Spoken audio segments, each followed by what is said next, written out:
Saya akan mulai dengan kisah seorang anak muda yang ada di Irak, terkenal dengan kesolehannya. Orang ini dalam kisah yang sedang saya baca, saya tidak temukan namanya. Tapi kita ambil ibrah, pelajaran. Orang ini saking kekuatan hubungannya dengan Allah luar biasa. Kalau azan langsung ke masjid on time, tidak pernah ketinggalan saf pertama. Dari pakaiannya sudah penampilannya sangat dekat dengan Allah. Kalau ngomongnya selalu cuma ayat Al-Quran, nasihat, hadis Nabi SAW. Hidupnya sehari-hari begitu. Kalau bekerja mencari yang halal, pokoknya sudah di jalan Allah Subhanahu Wa Taala. Orang ini memiliki kelebihan fisik, sangat gagah. Di Baghdad terkenal pada saat itu dia adalah anak yang paling gagah. Umurnya juga masih sekitar 19 tahun pada saat itu kisah ini terjadi. Sampai menjadi buah bibir di kalangan seluruh wanita di Baghdad pada saat itu. Berharap wanita bisa ngobrol saja sama dia karena luar biasa. Tampannya, orangnya santun, sampai dikejar-kejar. Yang terjadi saudaraku, ada satu wanita kaya, seorang istri pejabat pada saat itu, terkenal dengan kecantikannya, kekayaannya. Semua laki-laki juga mengejar dia karena kelebihan fisik yang dia miliki. Dia berkata kepada orang di sekitarnya, saya akan menaklukkan laki-laki itu dan pasti dia akan berzina dengan saya.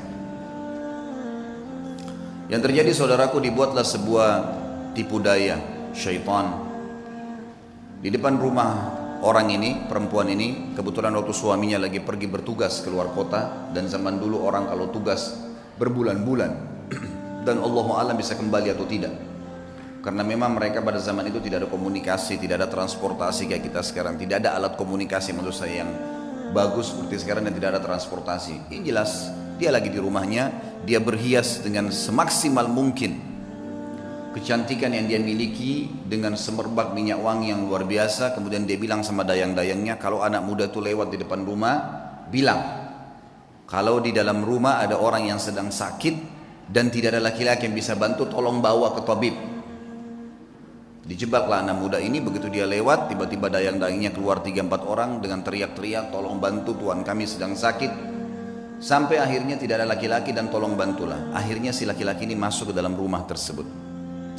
Waktu dia masuk dalam rumah tersebut, saudaraku seiman, maka yang terjadi adalah, yang terjadi pada saat itu, ditutup pintu. Kemudian si perempuan yang tadi licik ini berkata, kalau kau tidak mau berzina dengan saya akan teriak bahwasanya kau sengaja datang untuk mengganggu saya di rumah saya. Dijebak. Waktu itu rumah semua berdekatan, sedikit teriakan sudah kedengar. Serba salah, apa yang harus dia lakukan? Terjebak di sebuah ruangan rumah dengan wanita yang sempurna, terjebak di sebuah ruangan, wanita di depan matanya dengan kesempurnaan, cantik, kaya, punya jabatan, tinggal minta dia berzina saja. Hanya itu, dia bisa menikmatin, dia bisa mendapatkan harta dan seterusnya. Tapi saudaraku, orang yang sudah mengenal Tuhannya Allah berbeda. Dia sudah tahu siapa dia sudah tahu siapa yang akan dia hadapin dari makhluk juga ini. Dia sudah tahu bagaimana hukum Tuhannya. Dia sudah tahu janji-janji Allah nanti kalau dia meninggalkan yang haram, nantinya di surga akan dibalas apa. Dia sudah pelajari semuanya. Maka dia pun berdoa kepada Allah mengatakan, ya Allah, engkau tahu bagaimana aku menjaga hubunganku denganmu dengan baik. Dan dari dulu aku sudah selalu digoda untuk melakukan hubungan dengan lawan jenis dan aku selalu menahannya. Kenapa sekarang aku tiba-tiba masuk dalam sebuah jebakan syaitan yang seperti ini? Selamatkanlah ya Allah. Tiba-tiba dia rasa mules, perutnya nggak enak. Kemudian dia bilang, saya mules, saya butuh kamar kecil. Kata perempuan tersebut, kamar kecil di depan mata saya ini, buka, silakan masuk. Tapi tetap setelah kau keluar kau akan zina dengan saya. Kalau enggak saya akan teriak. Dia masuk, kemudian dia buang air besar. Dalam kisah ini, maaf, kisahnya memang begitu. Buang air besar. Setelah buang air besar, muncul ide di pikiran dia. Tiba-tiba Allah berikan petunjuk, dia mengambil kotorannya sendiri, dia tempel di bajunya. Pada saat dia keluar dari ruangan tadi, si perempuan kaya ini yang terkenal dengan kebersihannya, kecantikannya segala, kaget melihat.